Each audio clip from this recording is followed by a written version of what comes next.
Hello hello আমি এখন দক্ষিণ কোরিয়ার রাজধানী সৌলের মধ্যবর্তী স্থানে এটা হচ্ছে ন্যামসান পার্ক। সর্বমোট অনেক উঁচু এখানে টাওয়ার আছে, সেই টাওয়ার দেখতে যাচ্ছি। প্রায় 2 কিলোমিটার হেঁটেছি। ইতুয়ান যেটা বিদেশিদের এলাকা, সেই এলাকা থেকে আমার গন্তব্য শুরু হয়েছিল, আমার চলার পথ শুরু হয়েছিল। আমার গন্তব্য ন্যামসান টাওয়ার। চলুন আমার সাথে দেখি ন্যামসান টাওয়ারের কি অবস্থা। এখানে অনেক ঠান্ডা, এজন্য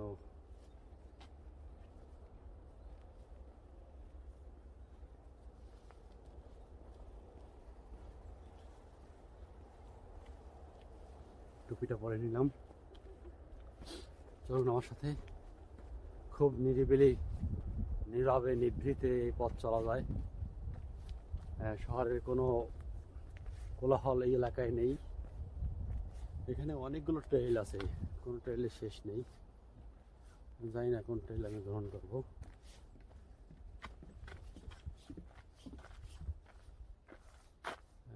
সামনে সম্ভবত এই দিকেই, এখানে সব কাঠের একটা সিঁড়ি রয়েছে। দক্ষিণ কোরিয়ার যে বিষয়টা সবচেয়ে আমার খুব ভালো লেগেছে, সেটা হলো যে শরীরের প্রতি যত্ন। এই পার্কে, সকল পার্কে এভাবে দেখা যায় বিভিন্ন ধরনের আমি একটু দেখাই শারীরিক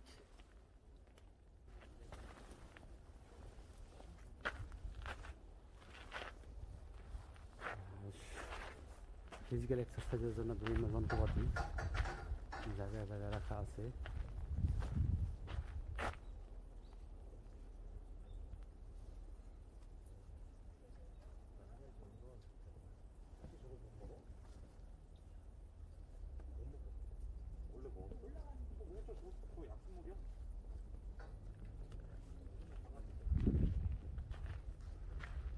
তাহলে সবাই চলুন আমার সাথে ন্যামসান টাওয়ারে। এখানে সম্ভবত ন্যামসান টাওয়ারের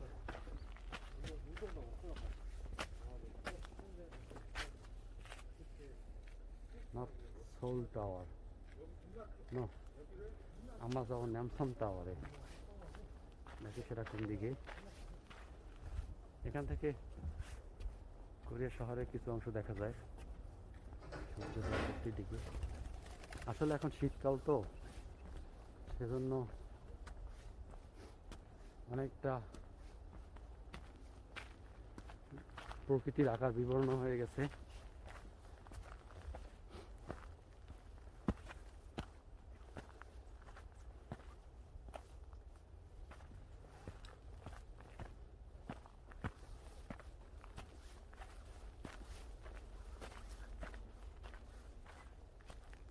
ন্যামসাং সাউথ রেলওয়ে, ন্যামসাং দুলিগিল।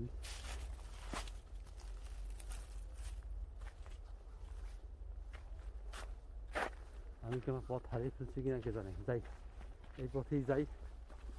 এই পথে যেতে যেতে যেখানে গিয়ে টাওয়ারে দেখা পাবো, ওই দিকে চলে যাব। পাহাড়ি পথ, অনেক উঁচু। প্রায় 2 কিলোমিটার হেঁটেছি, আরও 1.5 কিলোমিটার ধরে হাঁটতে হবে। চিন্তা করা যায় দক্ষিণ কোরিয়া শহরের ঠিক মধ্যবর্তী এলাকায়, এটাকে বলে হার্ট বলা যায়। সেই হার্ট এলাকায় এরকমের একটা সুন্দর জায়গা। ন্যামসাং দুলিগিল, I don't know what is this. আমি তো ন্যামসাং টাওয়ারে যাব। আমি পথ হারিয়ে ফেললাম নাকি বুঝতে পারছি না। দেখি যেতে যেতে কি হয়।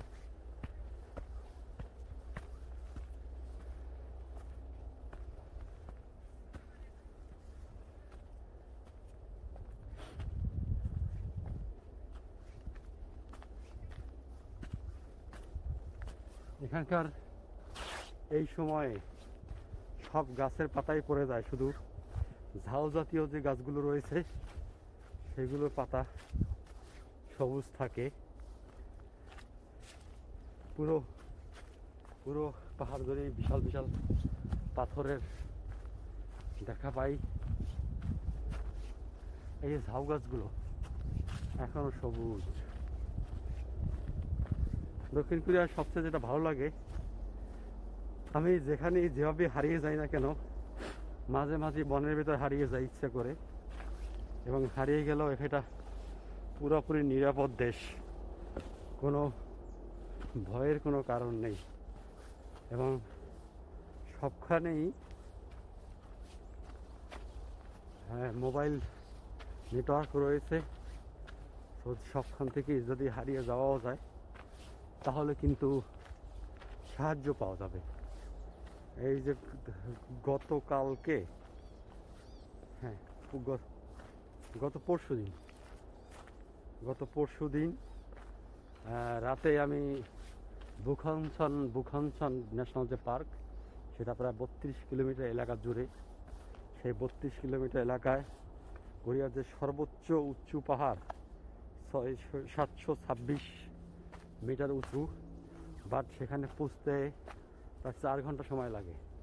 আসলে আমরা দেরি করে ফেলেছিলাম, এই কারণে সেই পাহাড়ের চূড়ায় উঠতে সন্ধ্যা হয়ে গিয়েছিল, এবং ফেরার পথে আসলে আমি পথ হারিয়ে ফেলেছিলাম। আমি অনেকটা আতঙ্কিত ছিলাম, কারণ হচ্ছে আমি পাহাড়গুলোতেও অনেক শিয়াল দেখেছি, অনেক দাঁতাল শুয়োর দেখেছি, কিন্তু হঠাৎ করে একজন কোরিয়ান লোকের দেখা পাই। উনিও সম্ভবত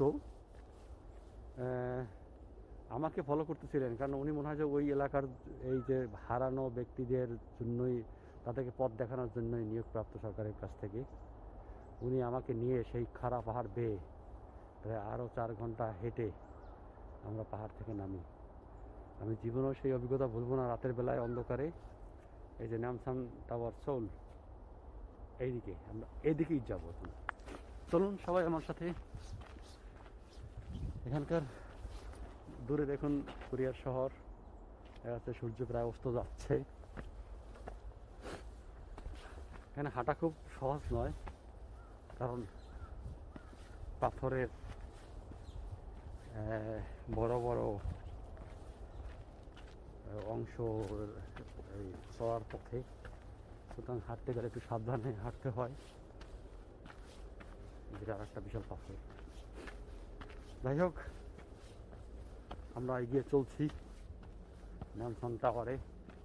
এই নামসাম টাওয়ারটাই হচ্ছে গিয়া কোরিয়ার সোল শহরের একটা প্রতীক।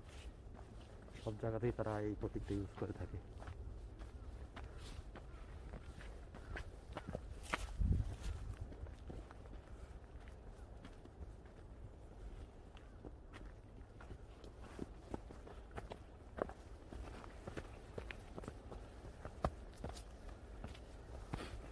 মেয়ে মানুষ কিভাবে দৌড়ে উঠছে, আমি হাঁপাচ্ছি, আর এই মহিলা, ভদ্র মহিলা কিভাবে দৌড়ে পাহাড়ে সাই সাই করে উঠে যাচ্ছে। সবচেয়ে মজার ঘটনা হল কি, এখানে বয়স্ক মানুষরাও তারাও পাহাড় বেয়ে উঠে যায়।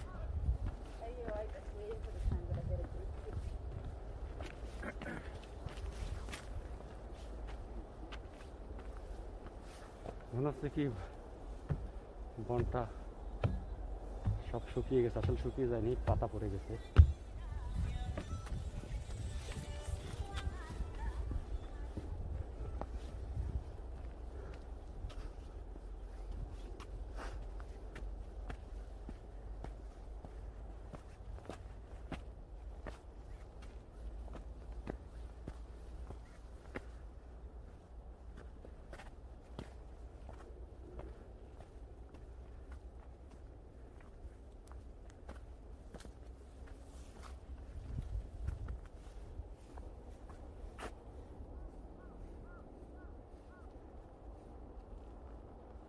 হাত ঠান্ডা হয়ে গেছে, জন্য গ্লাভসটা পরে নিলাম।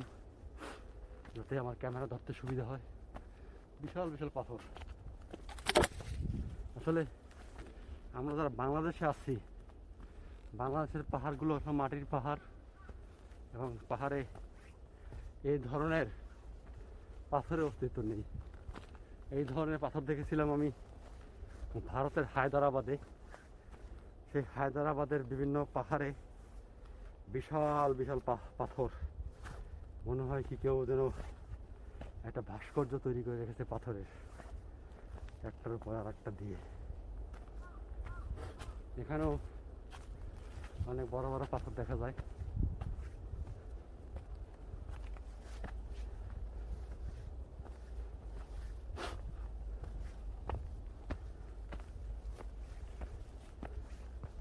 সম্প্রতি কোভিড-19 যে ভাইরাস, সেই ভাইরাসের প্রকোপও দক্ষিণ কোরিয়া একটু বেড়েছে।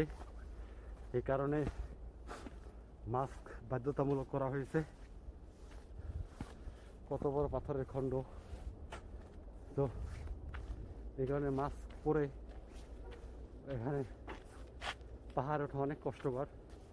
আমরা এখান থেকে দেখতে পাচ্ছি ওটা হচ্ছে গিয়ে নামসান টাওয়ার। হ্যাঁ, ওখানে আমরা যাব। ওটাই হচ্ছে গিয়ে কোরিয়ার প্রতীক।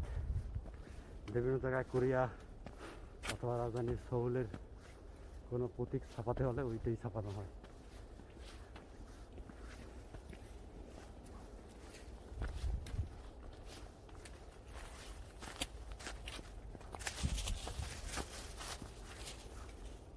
এখনো 720 মিটার, প্রায় পৌনে 1 কিলোমিটার পথ পাড়ি দিতে হবে। দেখি, বিশাল বিশাল পাথরের চাই বা পাথরের খণ্ড আমরা যাই বলি না কেন, জানি না, লোকজন দেখে। অনেকগুলো ট্রেল, এখানে একটা ট্রেল, এই একটা ট্রেল, যে কোনো একটা ট্রেল ধরে আগালি হলো। No trail.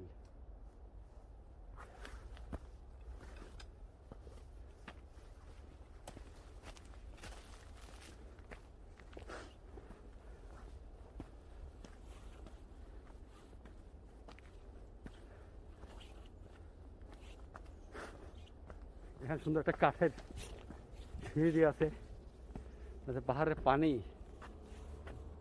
এই বেয়ে নেমে যেতে পারে, সে কারণে খুব সুন্দর এখানে নালা তৈরি করে, যে খালের মতো তৈরি করে দেওয়া আছে। অনেক সুন্দর সিস্টেম। এই কারণে পাহাড় বৃষ্টি হলে পাহাড় ধসে পড়ার সম্ভাবনা নেই। পানি নির্দিষ্ট স্থান দিয়ে বের হয়ে যেতে পারে, বয়ে নিচে নেমে যেতে পারে।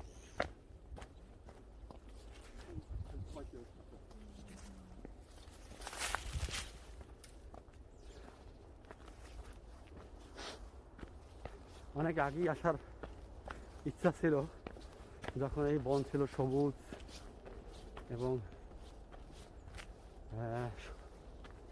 বিভিন্ন ফুলে সুশোভিত, ঠিক তখন আসার ইচ্ছা ছিল, কিন্তু বিভিন্ন কারণে আসতে পারিনি। সেই শীতকালেই আসার সময় হয়েছে। যাক, আমাদেরকে একটু জোরে আসতে হবে, কারণ আরও পৌনে 1 কিলোমিটার পথ। এখান থেকে টাওয়ারটা দেখা যাচ্ছে। এটাই কোরিয়ার বহু দূর থেকে এই টাওয়ারটা দেখা যায়। জানি না সেখানে কী আছে, ছবিতে দেখেছি, ভিডিওতেও দেখেছি। আজকে সরাসরি গিয়ে দেখব। আজকে কোরিয়ার অনেক কিছু দেখে ফেললাম, জানি না যেগুলো প্রধান এবং আকর্ষণীয়, বেশি আকর্ষণীয়। যদিও কোরিয়ার আকর্ষণের শেষ নেই। এরা অনেক পর্যটক প্রতি বছর গ্রহণ করে থাকে। সুন্দর একটা কাঠের সিঁড়ি।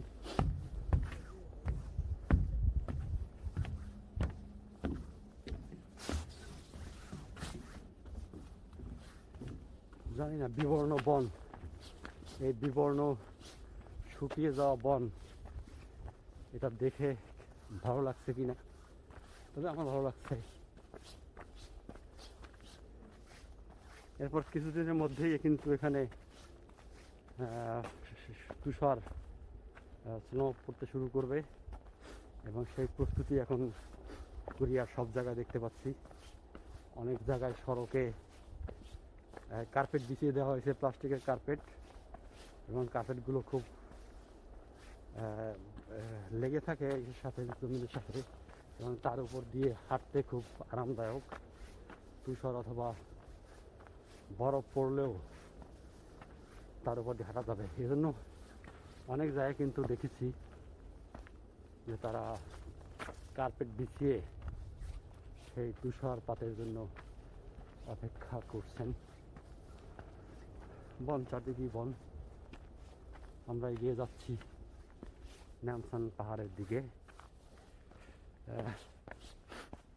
পাহাড় সংরক্ষণের অবস্থা দেখুন, এখানে একটু পর পরে বাদ দিয়ে তারপর পাহাড়গুলো সংরক্ষণ করা হয়েছে। বাংলাদেশ অবশ্য এই ধরনের পন্থা গ্রহণ করতে পারে।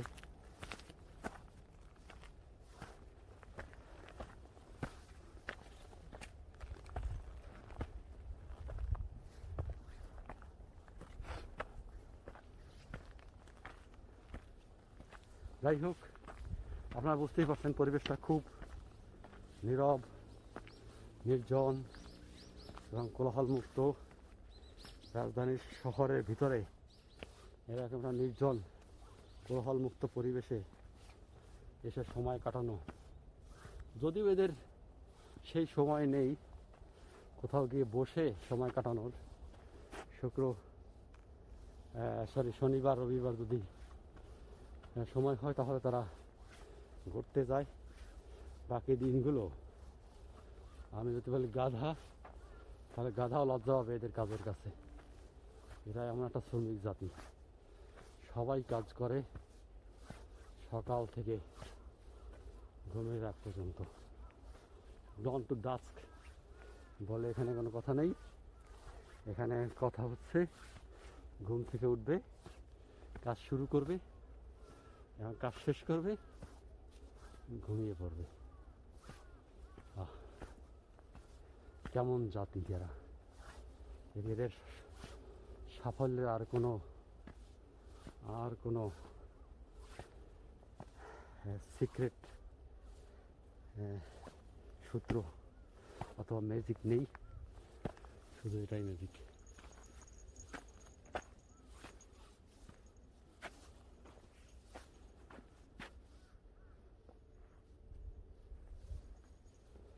Super Syria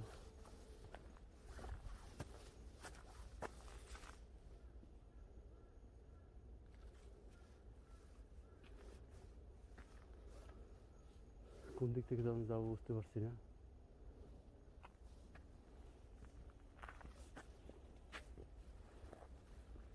여기요.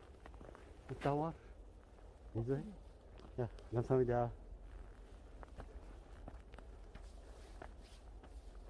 আমি একজনের সহায়তা নিলাম কোন দিকে যাব। এর আগে আমি দেখিয়েছিলাম যে এরা পাহাড়ের যে প্রকৃতি তাকে কখনোই বিরক্ত করেনি, তার উপর হস্তক্ষেপ করেনি। এই কারণে দেখতে পাচ্ছেন যেখানে যে পথটা তৈরি করা হয়েছে সেটা নারিকেলের কার্পেট বিছিয়ে দেওয়া হয়েছে, এবং এই কার্পেট বহু বছর থাকে। একসময় মাটির সঙ্গে মিশে যায়, আবার তার কার্পেট দেয়।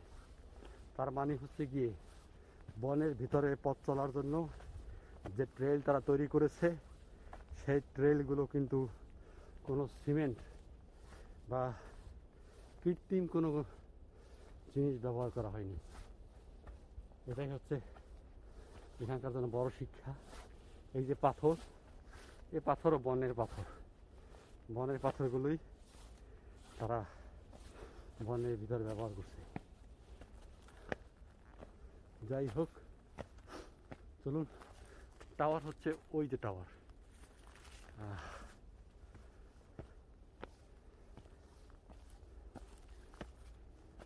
আসলে লোকজন নেই, একটু মাস্ক খুলি।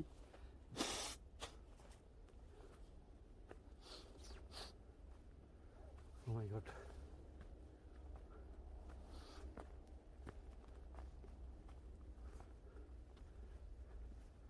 অনেকক্ষণ ধরে পথ চলছি, পথের কোনো শেষ নেই।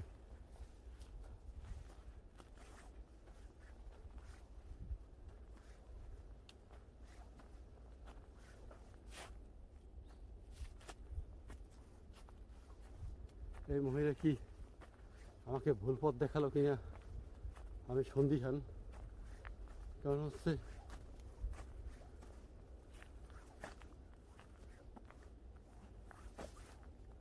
টাওয়ার তো পিছনে রেখে আসলাম, উনি কেন আমাকে পথ এইদিকে দেখিয়ে দিলেন। দেখতে পাচ্ছেন কোনো মানুষ নেই, নির্জন নীরব পরিবেশ, সূর্য পশ্চিম আকাশে। অবশ্য শীতকাল, এই কারণে সূর্যের কোনো তেজ নেই। সূর্যটা তাও কুয়াশা কুয়াশা বলবো না, মেঘে ঢাকা পড়ে, মেঘের সাথে লুকোচুরি খেলে, ঢাকা পড়ে আবার কিছুক্ষণ পর মুখ দেখায়। সূর্যের কোনো তাপ নেই।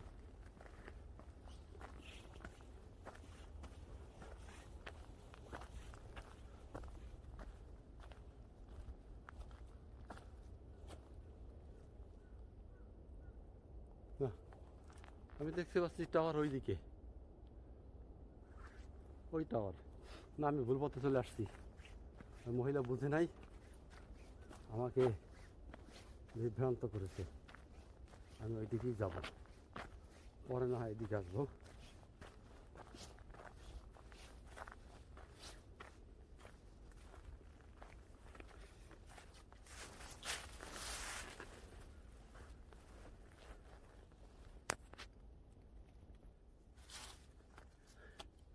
দক্ষিণ কোরিয়া আসার পরে আমি অবসর সময় যে কাজটি করেছি সেটা হচ্ছে এই পাহাড়গুলোতে, বিভিন্ন পাহাড়ে উঠেছি। এখানে যে সর্বোচ্চ পাহাড়টা রয়েছে সেই সর্বোচ্চ পাহাড়েও কিন্তু আমি আমার পা রেখেছি, পদচিহ্ন রেখেছি। আজকে ন্যামসান টাওয়ারটা, যেটা রাজধানীর ভিতরে, সেই টাওয়ারটা বাকি ছিল। এই টাওয়ারও আজকে পদচিহ্ন আমি রাখবো। খুব ভালো লাগে। আপনারা দেখতে পাচ্ছেন যে কি সুন্দর নীরব নির্জন বন। তবে এখন বনের যে রং, সেই রংটা কিন্তু বিবর্ণ, কারণ শীতকাল চলে আসছে, কয়েকদিনের মধ্যেই তুষার পড়বে। এ কারণে সবগুলো মনে হচ্ছে কি শুকিয়ে গেছে গাছগুলো, অথচ শুকায়নি। তুষার শেষ হয়ে যাওয়ার সাথে সাথেই সেই মৃত বৃক্ষ থেকে আবার পাতা গজিয়ে আবার সবুজ শ্যামলিমায় পুরো কোরিয়া ভরে উঠবে, ফুলে ফুলে ফুলে সুশোভিত হয়ে যাবে। আপাতত এখন বিদায় নিচ্ছি। আমরা ন্যামসান টাওয়ারে পৌঁছার পরে আবার ভিডিওতে চলে আসবো। ধন্যবাদ।